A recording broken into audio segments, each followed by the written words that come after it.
प्यारे बच्चों, विद्रोही और राज चैप्टर पढ़ेंगे आज हम। बच्चों, सबसे पहले विद्रोही का अर्थ क्या होता है?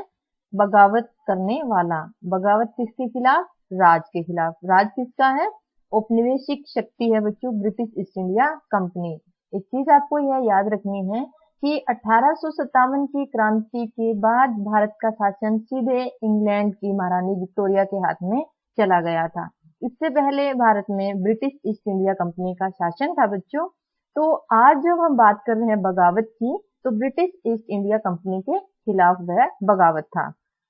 1857 का आंदोलन और उसके व्याख्यान यानी घटनाक्रम के बारे में आज हम पढ़ेंगे। बच्चों, 10 मई 1857 को मेरठ छावनी में सिपाहियों ने विद्रोह कर दिया। सिपाही बच्चों भारतीय सैनिक थे। राज किसका है? ब्रिटिश ईस्ट इंडिया कंपनी के अधीन जो भारतीय सिपाही थे उन्होंने विद्रोह कर दिया। मैप पे आप मेरठ भी देखिए। क्यों कर दिया?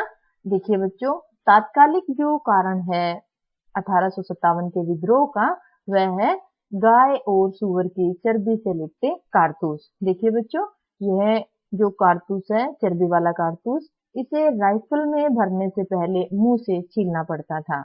और गाय हिंदुओं का पवित्र पशु है और सूअर मुसलमानों का। तो जितने भी भारतीय सैनिक थे उन्होंने गाय और सूअर की चर्बी के जो कारतूस थे उन्हें प्रयोग में लाने से मना कर दिया।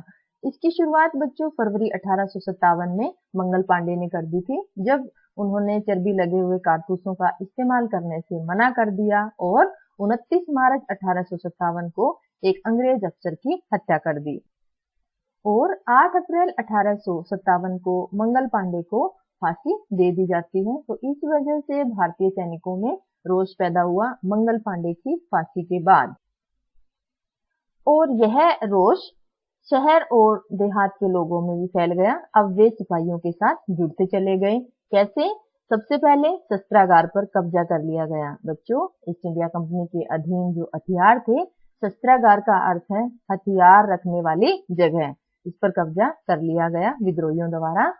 अंग्रेजों के खिलाफ तो यह था ही, अमीरों पर हमला बोल दिया गया। इसमें बच्चों अमीर लोग वे हैं जो सामाजिक ताना बाना अंग्रेजों के आने से पहले भारत में था, यानी वे साहूकार, वे व्यापारी या संपन्न किसान, वे अमीर वर्ग हैं। और ये अमीर वर्ग विद्रोहियों के निशाना इसलिए बने क्योंकि अब ये ब्रिटिश राज के लिए काम कर रहे थे। भू राजस्व की दर ऊंची थी, पर ये किसी भी हालात में किसानों से, गरीब किसानों से कर इकट्ठा करते थे और ऋण भी देते थे।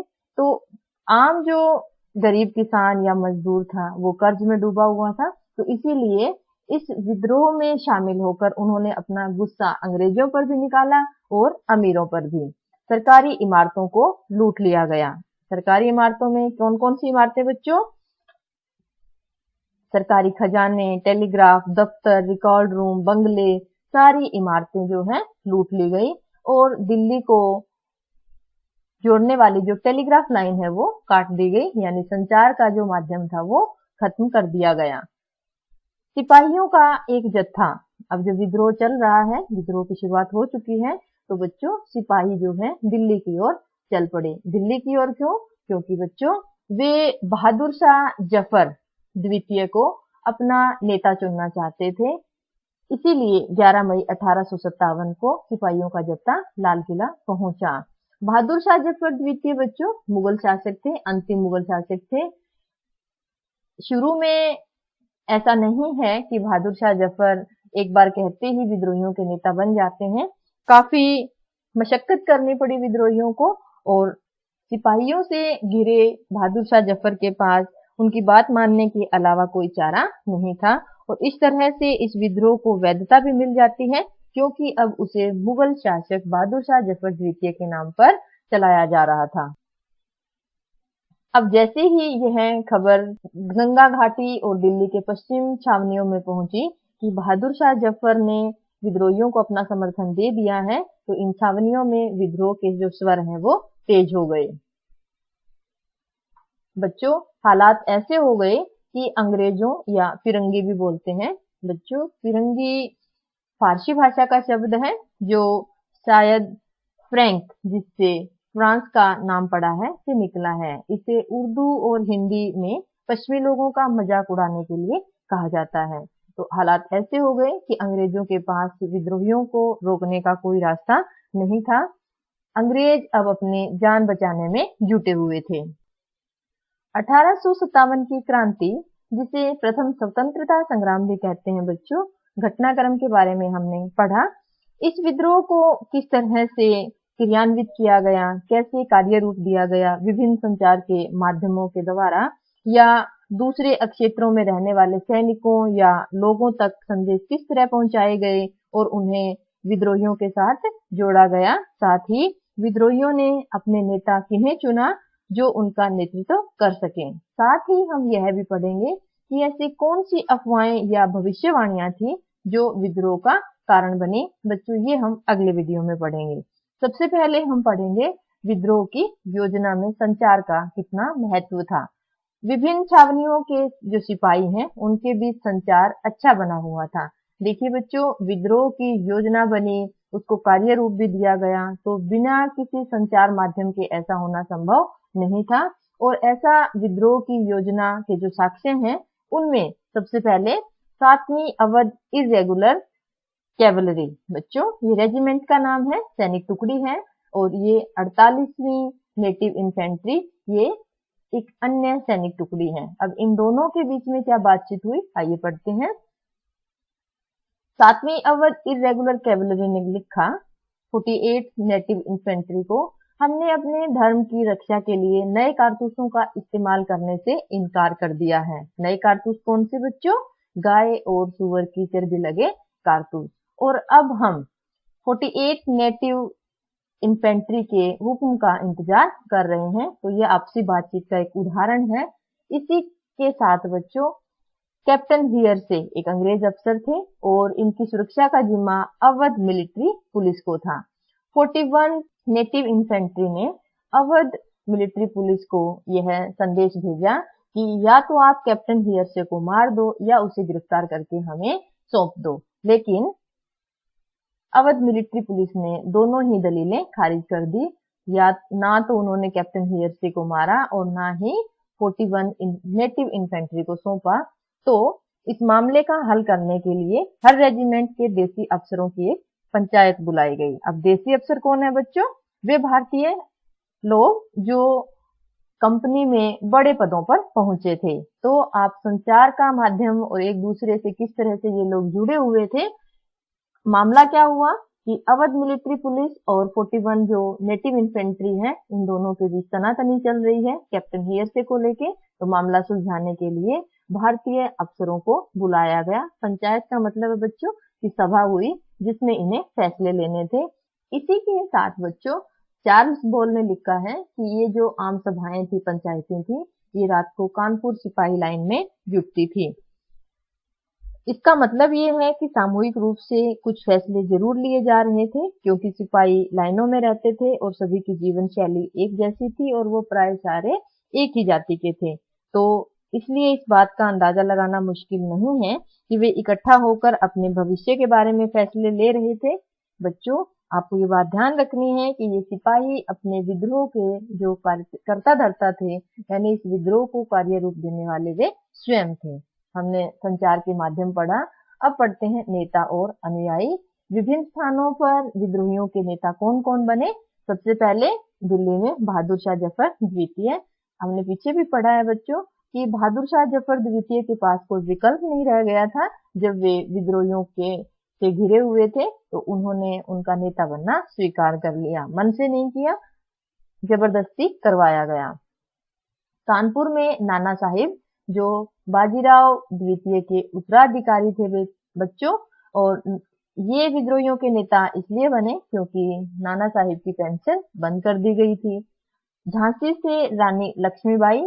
लक्ष्मीबाई भी शुरुआत में विद्रोहियों का साथ देने से हिचकिचा रही थी, लेकिन आपको याद रखना है बच्चों कि झांसी की रानी लक्ष्मीबाई को दत्तक पुत्र जो लिया उन्होंने, उसे उनका उत्तराधिकारी मानने से इनकार कर दिया गया था। तो रानी लक्ष्मीबाई के पास भी कारण था कि वे अंग्रेजों के खिलाफ लड़ें। और बिहार के कुंवर सिंह जो हैं ये आरा के एक स्थानीय जमींदार थे बच्चों। ये ऐसे लोग थे, ऐसे नेता थे जिन्होंने बगावत की बागडोर सिर्फ इसलिए संभाली क्योंकि इनके पास और कोई विकल्प नहीं था। अवध में बिरजिस कद्र नवाब वाजिद अली शाह के बेटे हैं बच्चों। बिरजिस कद्र नवाब वाजिद अली शाह को कुशासन का आरोप लगाकर अंग्रेजों ने कलकत्ता भेज दिया था। तो जब अवध में यह बात फैली कि विद्रोह से ब्रिटिश राज ढह गया है, तो बिरजिस कद्र को अवध के लोगों ने अपना नेता चुन लिया। बहुत छोटी उम्र के थे बच्चों बिरजिस कद्र। और आगे हम पढ़ेंगे कि अवध से या लखनऊ से बेगम हजरत महल विद्रोहियों के नेता बनते हैं। बिरजिस कद्र की मां थी बच्चों बेगम हजरत महल। उत्तर प्रदेश से शामल, ये काफी बड़े जमींदार थे बच्चों। इन्होंने परगना के गांव वालों को संगठित किया। बहुत सारे ग्रामीण जो है इस इलाके में काफी संपन्न जीवन जी रहे थे, लेकिन ब्रिटिश भू राजस्व व्यवस्था को ये दमनकारी मानते थे। कारण क्या था? क्योंकि लगान की दर ऊंची थी और जो वसूली करने का जो तरीका था वो काफी सख्त था। नतीजा यह हुआ कि किसानों की जमीन बाहरी लोगों के हाथों में जा रही थी और इलाके में व्यापारी और महाजन जमीनों के मालिक बनते जा रहे थे। सिंहभूम, छोटा नागपुर पठार में एक छोटा सा इलाका है बच्चों सिंहभूमि, और यहाँ से का जो नेतृत्व है आदिवासियों का जो नेतृत्व गोनू ने संभाला। आदिवासी काश्तकार थे ये। अवध में हमने पढ़ा कि बिरजिस कद्र को विद्रोहियों ने अपना नेता चुना। इनके अलावा अन्य धार्मिक नेताओं ने भी विद्रोहियों का साथ दिया। वे ये मानते थे कि अंग्रेजों ने जिस धर्म की यानी जिस ईसाई धर्म की वे स्थापना करना चाहते हैं, उनसे हमारा धर्म भ्रष्ट हो जाएगा। और स्वयंभू प्रचारक जो पैगंबर मोहम्मद के अनुयायी थे बच्चों और स्वयं को इस्लाम का प्रचारक मानते थे, और अन्य धार्मिक नेताओं ने भी विद्रोहियों का साथ देना स्वीकार किया। क्यों? क्योंकि वे ये मानते थे कि भारतीय जो धर्मों को बचाना भी जरूरी है। ऐसा भी माना जाता है कि मेरठ में एक हाथी पर सवार होकर फकीर आते थे और सिपाहियों से मिलते थे, अर्थात विद्रोह में इनका भी बड़ा हाथ था। जो सिपाहियों को भविष्य के बारे में क्या प्लान बनाने हैं, क्या योजनाएं बनानी है या किस तरह से योजनाओं को कार्यान्वित करना है, इस मामले में वे सिपाहियों को दिशा निर्देश देते थे।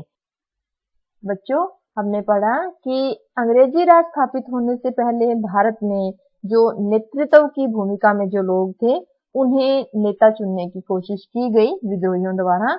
इन विद्रोहियों के नेताओं में केवल बड़े राजा रानियां या स्थानीय जमींदार ही नहीं थे, बल्कि आम लोग भी थे, धार्मिक नेता भी थे। और एक जगह हमने पढ़ा कि आदिवासी जो काश्तकार का नेतृत्व है वो गोनू ने किया। हम कह सकते हैं कि किसान, जमींदार और आदिवासियों ने भी इस विद्रोह में महत्वपूर्ण भूमिका निभाई थी। बच्चों, अभी तक हमने पढ़ा कि किस तरह संचार के माध्यमों ने विद्रोह की योजना बनाने और उसे कार्य रूप देने में मदद की। साथ ही हमने विद्रोहियों के नेता भी पढ़े जो अंग्रेजों के आगमन से पहले नेता की भूमिका निभा रहे थे, नेतृत्व संभाले हुए थे भारतीय जनता का। अगले वीडियो में हम विद्रोह के कारण पढ़ेंगे, जिनमें हम यह भी पढ़ेंगे कि अफवाहें और भविष्यवाणियों के चलते किस तरह ये तात्कालिक कारण बनते हैं। आशा है आपको ये वीडियो अच्छे से समझ आ गया होगा। धन्यवाद।